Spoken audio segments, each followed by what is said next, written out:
Pemirsa, gembira sekali Anda masih berada bersama kami belajar Islam.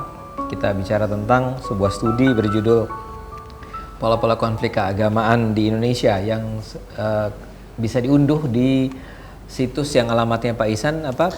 Pusat Paramadina, PUSAD paramadina.co.id ya. Jadi ini bisa dibaca lengkapnya di sana. Oke, tadi Pak Isan terpotong ya, Bung Isan Anda terpotong ketika Anda menjelaskan tentang apa studi ini. Oke.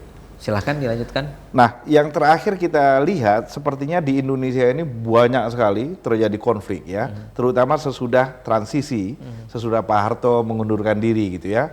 Dan ini bukan hal yang aneh sebenarnya gitu. Jadi Indonesianis itu banyak yang berbicara mengenai apakah Indonesia bisa bertahan, misalnya gitu ya. Will Indonesia break up? Ketika transisi gitu ya.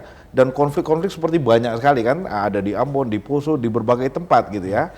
Nah, kami mau taking stock, kami mau lihat situasinya seperti apa sih sebenarnya, dan itu artinya melihat pola besar. Ya.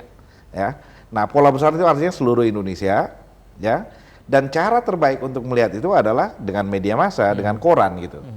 Satu-satunya koran yang bisa meliput area itu adalah Kompas dan Antara gitu ya. Dan karena liputannya jadi bisa disebut Kompas dan Antara ini Indonesia Daily lah, catatan harian Indonesia gitu ya. Dengan segala kelemahan dan keterbatasannya, tetapi kita bisa menilai itu apple to apple, artinya apple dengan apple kita membandingkan karena dia koran yang sama dan Antara itu news agency yang sama gitu ya. Jadi tidak ada perbedaan di situ. Nah, satu lagi yang penting adalah isinya selama tahun ini.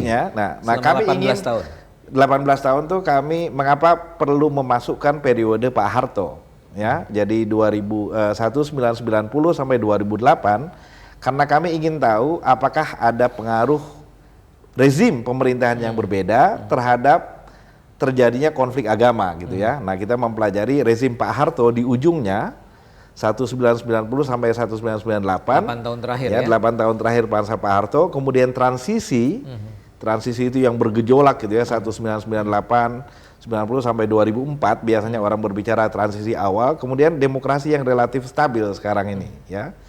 Jadi kita bisa membandingkan 3 rezim yang berbeda itu gitu. Jadi kira-kira itu ininya frame besarnya.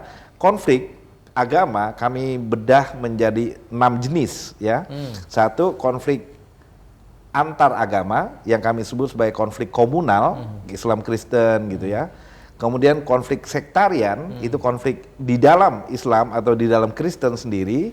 Kemudian konflik moral, itu artinya konflik-konflik yang diakibatkan oleh protes orang terhadap penjualan miras misalnya kan di bulan Ramadan gitu. Itu ada sejumlah konflik ya kan, ada kekerasan, ada yang damai juga. Kemudian konflik teroris gitu. Nah, ada alasan-alasan tertentu yang membuat orang Indonesia melakukan aksi-aksi terorisme kan, yang berbeda dari yang lain. Ada alasan konflik keagamaan yang sifatnya sosial dan politik. Itu maksudnya adalah misalnya ada demonstrasi tertentu di Jakarta atau di Bogor menyambut kedatangan George Bush, gitu, yang dianggap Yahudi 2006 ya.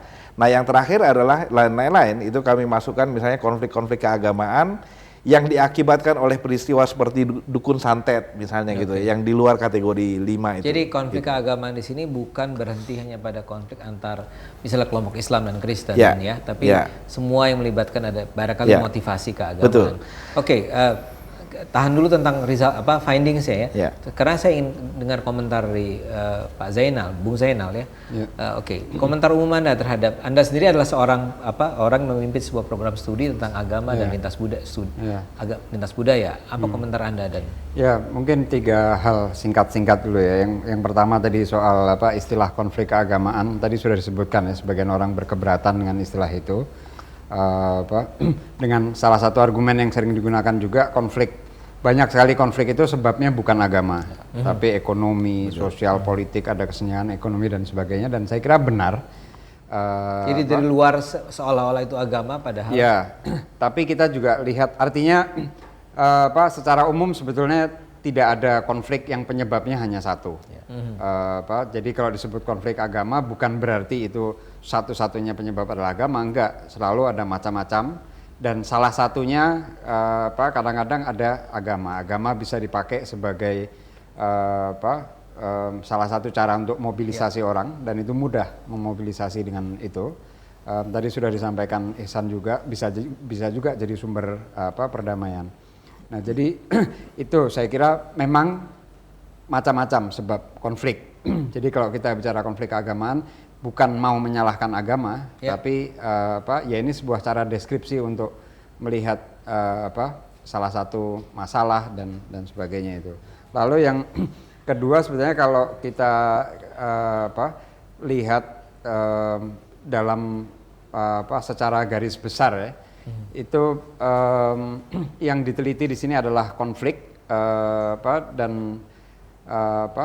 mana konflik yang menggunakan kekerasan, mana yang enggak. Sebetulnya saya ingat ada salah satu pengamat di Indonesia dari luar yang dia mengatakan orang banyak ngomong di Indonesia ini kok banyak sekali terjadi konflik macam-macam gitu. Sebetulnya yang pertanyaannya itu adalah justru kenapa hanya segitu konfliknya. Artinya dalam artian harusnya lebih besar lagi. Ingredient untuk konflik itu jauh lebih banyak. Banyak. Itu kalau kita mau ngomong apa potensinya ya? Ya ada keragaman yang berbeda sama sekali, lalu ada kesenjangan segala macam. Sebetulnya untuk jadi konflik itu mudah. Tapi artinya normanya itu sebetulnya itu banyak konflik. Nah, sebenarnya konflik yang kita lihat itu jauh lebih sedikit dibanding yang bisa terjadi. Saya kira penting untuk meletakkan itu dalam frame itu. Anda bilang ada 3 baru 2, tapi nomor 3-nya Anda sampaikan sesudah jeda yang satu ini. Jadi pemirsa jangan kemana-mana, kita jeda sebentar untuk kembali nanti ke Belajar Islam.